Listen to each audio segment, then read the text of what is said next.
여러분 베두인족이라고 혹시 들어보셨습니까? 베두인. 지금도 중동에서 양들을 치면서 유목 생활을 하는 민족을 우리 베두인족이라 그럽니다. 오랜 역사를 가지고 있어요. 이스라엘, 팔레스타인 지역에도 있고 이 아랍 세계 여러 곳에 퍼져 있는데 옛날에 시계도 없을 때 이들이 약속을 잡으면 참 두루뭉술하게 약속을 잡습니다. 마치 옛날 우리 조선시대처럼 예를 들어 가지고 야 어디서 해질 때, 해 떨어질 때 만나자, 혹은 뭐 해가 뜰 때 만나자, 혹은 뭐 해가 중천에 떴을 때 만나자, 뭐 달이 저 산 꼭대기에 걸렸을 때 만나자 그러는 거죠. 옛날 우리 선조들도 야 해 떨어지면 보름달이 저 가운데 뜨면 물레방앗간으로 와.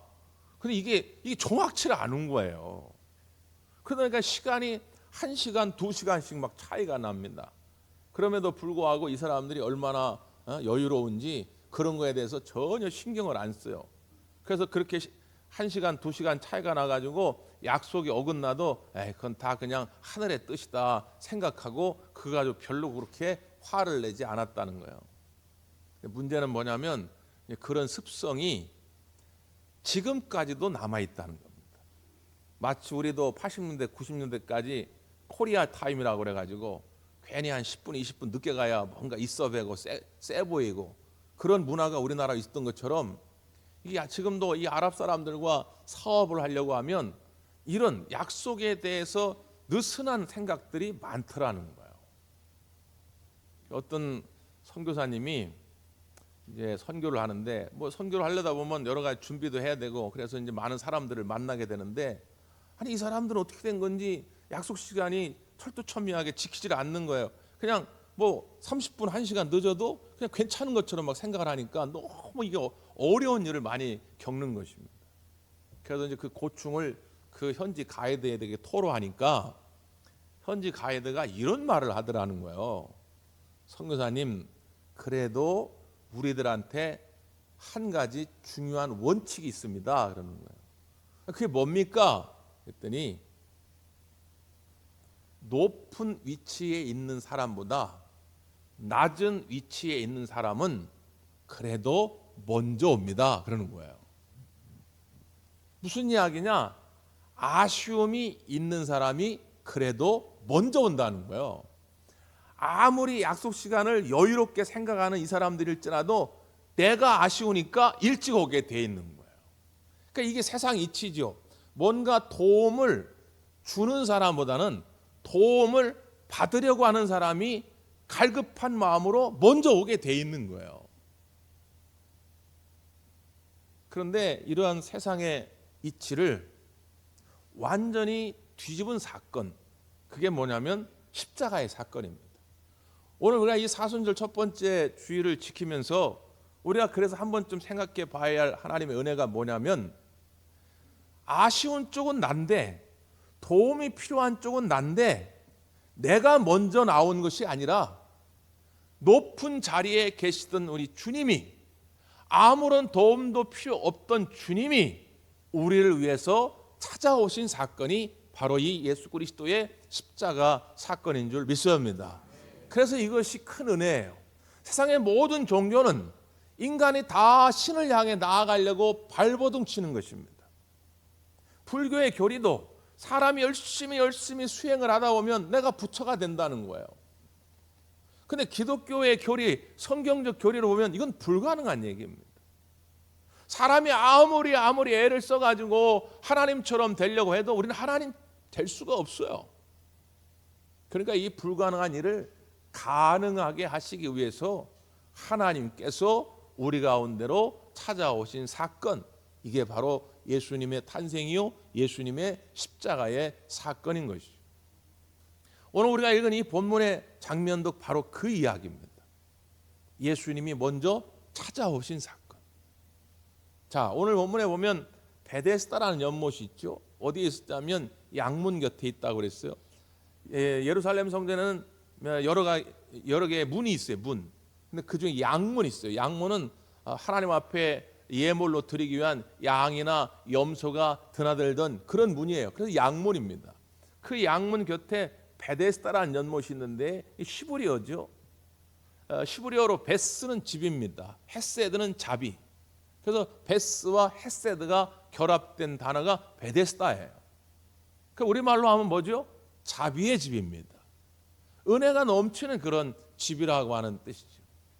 이 베데스다 연못에 하나의 전설이 전해져 내려오는데, 물이 크게 동할 때에 제일 먼저 그 물에 들어가는 사람은 나음을 얻는다는 거예요.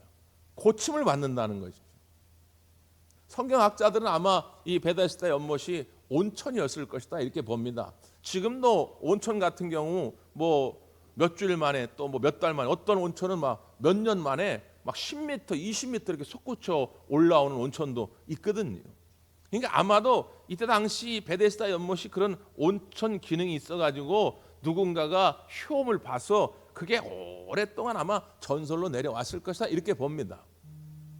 자, 그런데 문제는 뭐냐면 이게 집은 자비의 집이고 은혜로운 집이고, 그리고 그 나음을 위해서, 치유를 위해서 지금 수많은 병자들이 이 베데스다 연못가 주변에 와 있는데, 그럼에도 불구하고 그 많은 병자들이 이 자비의 집, 은혜로운 이 베데스다 연못에서 자비를 경험하지 못하고 은혜를 경험하지 못하고 시간이 지나면 지날수록 점점 절망만 쌓여져 가고 있다는 거예요. 왜? 언제 물이 동할 줄 몰라요. 또 물이 동한다 한들 제일 먼저 들어갈 수 있는 가능성도 없어요. 왜? 대개 먼저 들어가는 사람은 가벼운 병을 가지고 있는 사람이지 중병을 갖고 있는 사람은 먼저 들어갈 수도 없다 그 말이에요. 그러니까 자비를 얻으러 왔다가 오히려 절망만 쌓여가던 현장, 바로 그 현장에 우리 예수님이 찾아오신 것입니다. 성경은 이렇게 기록하고 있죠. 5절 6절 한번 보시죠. 5절 6절 시작. 거기 38회 된 병자가 있더라. 예수께서 그 누운 것을 보시고 병이 벌써 오래된 줄 아시고 이르시되 내가 낫고자 하느냐. 거기에 38에 된 병자가 있더라 그랬습니다. 그런데 예수님께서 그 누운 것을 보시고 병이 벌써 오래된 줄 아시고 그랬어요. 예수님이 이 사람을 만난 적이 없어요. 그리고 우리가 병원에서 진료하면 제일 중요한 것 가운데 하나가 뭐냐면 의사와 대화하는 것이거든요. 의사를 전지전능한 신으로 알고 가가지고 의사 선생님 내가 어디 아픈지 맞춰보세요. 그런 환자는 없어요. 대부분 의사가 어떻게 오셨어요? 어디가 불편하세요? 어디가 아프세요? 그러니까 물어보면 의사 선생님 막 여기가 막 결리고 말이지, 잠도 못 자겠고 막 이렇게 대화를 통해서 그 환자의 상태를 아는 것인데, 오늘 예수님은 보시고 아셨다는 거예요. 사랑하는 성도 여러분, 오늘 이 아침에도 우리 주님이 여러분을 보시고 여러분의 형편을 아실 줄 믿습니다. 출애굽기 3장에 보면 하나님이 어느 날 모세를 부르는 거예요. 그리고 그 모세에게 내가 이 백성을 출애굽시켜야 되겠다, 그 애굽에서 탈출시켜야 되겠다고 말씀하시면서 그 이유와 목적을 이렇게 설명합니다. 3장 7절이죠. 내가 애굽에 있는 내 백성의 고통을 분명히 보고 그들이 그들의 감독자로 말미암아 부르짖음을 듣고 그 근심을 알고 내가 내려가서 그들을 애굽인의 손에서 건져내고, 이렇게 말씀합니다. 그러니까 그들의 고통을 보았다는 거예요. 그들의 부르짖음을 들었다는 거예요. 그들의 근심을 하나님이 알고 계시다는 거예요. 이스라엘 백성들이 430년 종살이를 하면서 그들이 율법적으로 하나님 앞에 철두철미하게 지켰기 때문에 야, 이놈들 기특하네, 너네들 430년 동안 그렇게 잘 착하게 살았으니까 내가 탈출시켜 줄게, 이게 아니고, 이스라엘 백성들은 하나님께 무언가를 하는 것이 아니라 하나님이 먼저 그들의 아픔을 아시고 하나님이 내려가서 그들을 건지기로 결정하셨다고 하는 것이죠. 이것이 하나님의 구원의 은혜입니다. 예수님도 우리에게 말씀하시기를 요한복음 3장 16절에 하나님의 세상을 이처럼 사랑하사 독생자를 주셨으니 이는 그를 믿는 자마다 멸망하지 아니하고 영생을 얻게 하려 하심이라 말씀하고 있죠. 하나님이 세상을 먼저 사랑했다는 거예요. 세상이 하나님을 사랑하는 것이 아닙니다. 사람이 하나님을 먼저 사랑하는 것이 아니다 그 말이에요. 내가 먼저 하나님을 사랑하는 것이 아니더라 그 말이죠. 그런데 내가 먼저 마치 하나님을 사랑한 것처럼 생각하는 순간 우린 교만함에 빠지게 됩니다. 구원의 감격을 잃어버리게 됩니다. 신앙생활이 형식화되고 신앙생활이 짜증납니다. 찬양을 불러도 그냥 하는가 보다, 안 할 수 없으니까. 기도를 해도 그냥 하는가 보다, 안 할 수 없으니까. 전도도 그냥 하는가 보다, 안 할 수 없으니까. 아무런 감격이 없는 것이죠. 여러분 착각하지 마십시오. 내가 먼저 택하여 하나님을 사랑하고 내가 먼저 택하여 하나님께 나온 것이 아니라 하나님이 나를 먼저 사랑하시고 독생자 예수 그리스도를 보내주신 줄 믿습니다.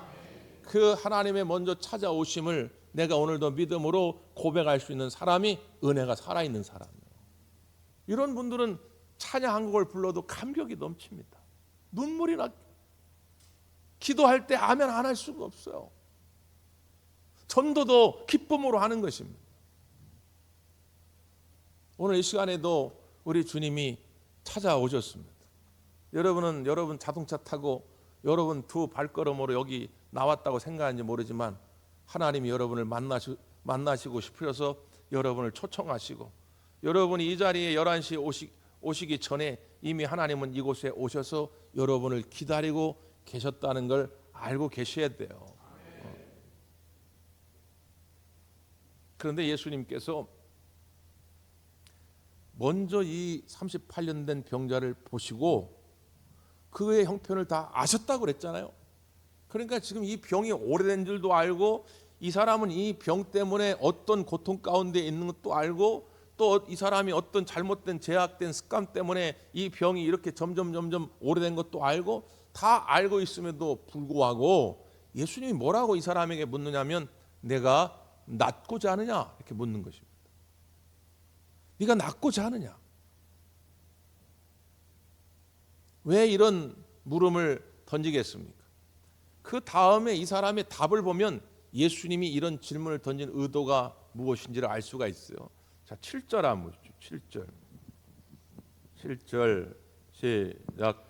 병자가 대답하되 주여 물이 움직일 때에 나를 못에 넣어주는 사람이 없어 내가 가는 동안에 다른 사람이 먼저 내려가나이다. 이 사람의 답을 보면 아니 낫고 싶지 않은 사람이 누가 있습니까? 여기 지금 여기 모여 있는 사람이 다 낫고 싶죠, 다. 근데 물이 동할 때에 나는 이렇게 두 다리 두 팔 다 쓸 수가 없어가지고 누군가가 나를 먼저 데려다가 저기다 넣어줘야 되는데 넣어줄 사람도 없고 내 힘으로는 갈 수도 없고 그러니까 나는 더 이상 가능성이 없습니다. 그런 고백이에요. 예수님은 지금 이 마음을 깨우고 싶은 거예요. 아니 하나님, 누가 기도하여 응답받기 싫어하는 사람이 있겠습니까? 내가 기도할 때마다 하나님이 척척척 응답해 주시면 얼마나 좋겠습니까? 그런데 하나님 기도해봐야 안 됐네요. 중보기도 제목 카드 내라고 그래가지고 예전에 열심히 일주일에도 2-3개씩 냈는데 아니 내봐야 응답이 안 되는 걸요. 나는 가능성이 없습니다. 그 얘기예요. 하나님 누가 내 남편, 내 아내, 내 자식들 구원받게 하고 싶지 않은 사람이 있겠습니까? 그런데 내가 오래전부터 그에게 예수님을 믿으라 하고 교회 같이 가자고 해도 안 되는 걸 나에게는 더 이상 가능성이 없습니다.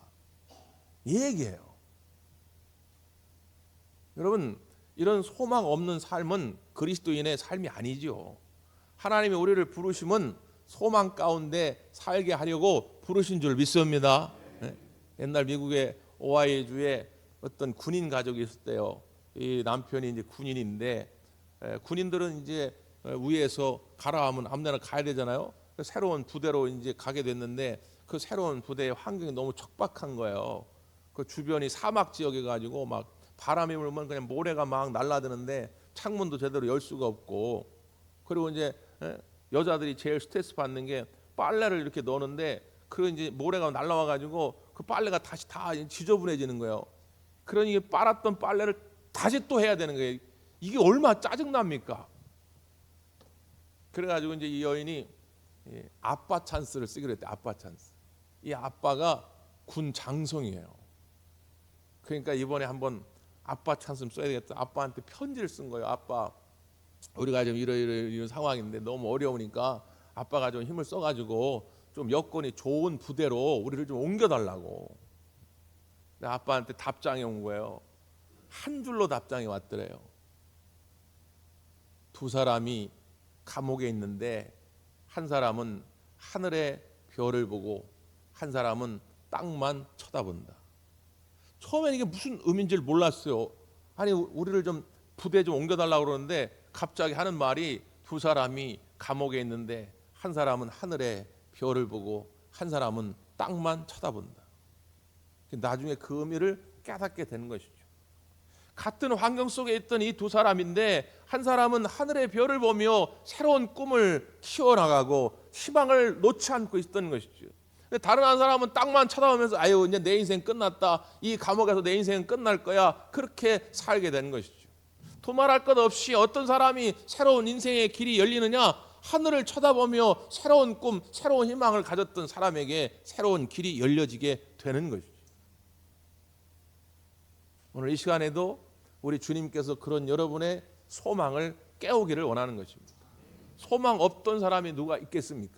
소망 있는 마음으로 다 여러분 나왔을 텐데 세월이 지난 거요. 이 사람도 처음부터 이런 게 아닙니다. 근데 38년이란 세월이 지난 거예요. 38년이 지나도록 자기의 병에 차도가 없는 거예요.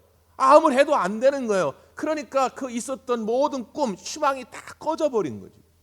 그걸 주님이 다시 살려내기를 원했던 것이죠. 그는 내가 낫고자 하느냐 물은 것입니다. 오늘 이 아침에도 여러분에게 다시 주님이 묻는 거예요. 네가 정말 낫고자 하느냐? 네 남편이 정말 구원받기를 원하느냐? 너의 아내가 정말 구원받기를 원하느냐? 너의 자녀들이 정말 천국에 가기를 원하느냐? 다시 묻는 거예요. 너의 가정에 화목함이 찾아오기를 원하느냐? 너의 사업이 정말 다시 번성케 되기를 원하느냐? 다시 묻는 거예요. 거기다 대고 아이 주님 옛날엔 그랬는데 지금은 아니에요. 다 끝났어요. 그러면 아무 일도 일어나지 않아요. 여러분 다시 예수님을 바라보며 소망 있는 삶이 되기를 바랍니다. 다시 소망을 가지게 될 때에 주님께서 내 자리를 들고 일어나 걸으라 말씀합니다. 아무도 이런 명령을 내릴 수가 없어요. 왜? 그 능력이 없기 때문에. 오직 우리 주님만이 하실 수 있는 것이죠. 문제는 이 사람은 그 주님의 명령에 순종하여 자리를 들고 일어나 간 겁니다. 한 번도 지금까지 지난 38년 동안 자기 힘으로 일어나 자리를 들고 걸어간 적이 없어요. 근데 주님 명령을 따라 행할 때에 그는 일어나 걸어가게 된 것이죠. 오늘 여러분에게도 반드시 이러한 일이 일어날 줄 믿어야 합니다. 자, 문제는 뭐냐면 성경을 보면요. 동그라미 표시가 있어요. 동그라미 표시. 이거는 단락을 끊는. 자, 여기까지가 하나의 이야기입니다. 끊고 또 다른 이야기가 시작됩니다. 이런 표시예요. 그러니까 대개는 한 절이 끝나고 새 절이 시작되는 그 앞에 동그라미가 있어요. 근데 오늘 보면은 참 독특합니다. 중간에 있어요. 이 말은 뭐냐면 앞에 이야기와 뒤에 이야기가 아직 밀접하게 연결되어 있다는 거예요. 앞에 이야기로만 끝나지 않았다는 거예요. 더 깊이 이야기하는 무슨 이야기냐? 앞에 이야기보다 더 중요한 건 뒤에 있다는 거예요. 자, 무슨 이야기냐? 9절 한번 보세요. 9절. 시작. 그 사람이 곧 나와서 자리를 들고 걸어가니라. 이날은 안식일이니. 나와서 자리를 들고 걸어가니라 하고 끝나야 되는데 9절 안에 이날은 안식일이니 새로운 복선을 깝니다. 무슨 이야기냐? 이 사람의 이 사건으로 말미암아 예수님이 어떤 분인지가 다시 드러나는 어떤 사건이 일어날 거라는 거예요. 그러니까 우리가 지금 계속 예수님의 표적 사건을 살펴보고 있는데 오늘 세 번째 시간이죠. 표적이 뭐라고 그랬습니까? 크게 두 가지 의미가 있는데 하나는 기적이라는 의미도 있지만 하나는 사인, 표시라는 의미가 있다. 그러니까 예수님이 어떤 분인지를 보여주는 거예요. 첫 번째, 두 번째 표적을 통해서 계속 예수님의 하나님 되심, 예수님의 메시아 그리스도 되심을 계속 보여주는 것이거든요. 그러니까 지금 이 사건도 마찬가지입니다. 유대인들이 몰려들어 가지고 이 사람이 나은 것을 보고 야, 잘됐다. 너 진짜 38년 동안 그렇게 고통받으며 살더니 너 예수님 만나 가지고 완전히 이제 병으로부터 노임을 받고 새로운 인생을 살게 됐으니 축하한다. 참 이러면 좋은데 지금 유대인들에게 있어서 그건 눈에 들어오지도 않아요. 뭐가 눈에 들어왔다고요? 이 사람을 고친 날이 들어온 거예요. 날. 이 날은 안식일이다. 이 말 속에는 이 안식일에는 이 병을 고쳐서는 안 된다는 거예요. 이 사람들은 지금 이 사람이 지난 38년 동안 겪은 고통에는 아무런 관심도 없어요. 그냥 이 안식일에 이 병을 고친 예수님을 어떻게든지 모해하려고 하는 그 마음밖에 없는 것이죠. 그래가지고 예수님께 막 따집니다. 아니 어떻게 이럴 수가 있냐? 안식일에 사람을 고칠 수가 있냐? 왜냐하면 안식일에는 막 피가 철철 흘리는 당장 죽게 생긴 그런 거 외에는 절대로 고쳐서는 안 됩니다. 그게 그들의 하나의 율법적 조항이었어요. 하나님의 의도와는 관계없이 자기들이 만들어온 조문이었다 그 말이에요. 그런 유대인들을 향해서 예수님께서 아주 중요한 말씀을 하나 하십니다. 자, 그게 17절인데요. 17절 시작. 예수께서 그들에게 이르시되 내 아버지께서 이제까지 일하시니 나도 일한다 하시매. 당시 이스라엘 사람들은 안식일의 개념을 무노동, 무활동의 개념으로 생각을 했어요. 근데 여러분 창세기에 나타난 안식일의 개념은 뭡니까? 하나님이 무노동, 노동을 하지 않으려고 안식일을 지정한 겁니까? 그게 아니고 하나님이 천지 만물을 다 지으신 다음에 보시기에 심히 좋았더라. 더 이상 할 것이 없다는 거예요. 창조의 완성을 선언하는 것입니다. 만약에 아직 부족한 점이 있어가지고 더 창조할 것이 있다면 6일이 아니라 7일, 8일, 9일, 10일, 11일 계속 일하셨을 거예요. 근데 딱 6일까지 딱 끝내놓고 모든 천지 만물은 완벽하게 세팅이 됐다는 거예요. 그래서 안식일에 이제 하나님께서 안식하며 그 완성을 선언한 것입니다. 그래서 사람들에게 그 안식일을 거룩히 지키라 이렇게 말하는 거예요. 안식일의 개념은 단순히 노동을 하지 않는 무노동에 있지 아니하고 안식일은 하나님의 창조의 완성을 경배하며 거룩히 지키는 데 있다는 거예요. 잘 보세요. 사람이 몇째 날 창조가 됩니까? 6째 날 창조가 돼요. 첫째 날 창조가 되어가지고 6일 동안 열심히 일했더니 하나님이 보너스로 7일째는 좀 쉬어라. 그게 아니에요. 사람들은 딱 만들어지고 눈을 떠본 다음부터 그냥 안식이에요. 사람들이 딱 눈을 떠보니까 내가 나물 심어서 열매가 맺은 게 아니에요. 내가 낚시를 해가지고 물고기가 잡힌 게 아니에요. 눈을 떠보니까 하나님이 나를 위해 모든 걸 다 만들어 놓으신 거예요. 나는 그저 하나님과 교제하며 먹고 싶을 땐 먹고 자고 싶을 땐 자고 나는 하나님과 그 에덴 동산에서 마음껏 행복을 즐기며 살게 되는 것이죠. 그 모든 것이 하나님의 은혜였던 거예요. 그러니까 그 다음날 일어나 하나님 앞에 경배하는 거예요. 하나님과 기뻐하는 거예요. 그게 안식일의 개념이다 그 말이에요. 근데 이스라엘 사람들은 이걸 율법적으로 해가지고 하나님이 의도한 바와 상관없이 자기들이 여러 가지 조문을 만들어요. 어떤 것도 있냐면 심지어 여자들이 안식일에는 거울도 보면 안 돼. 그거 왜 안 될까요? 여자들은 거울 보다가 만약에 흰머리를 발견했어. 그럼 어떻게 할까요?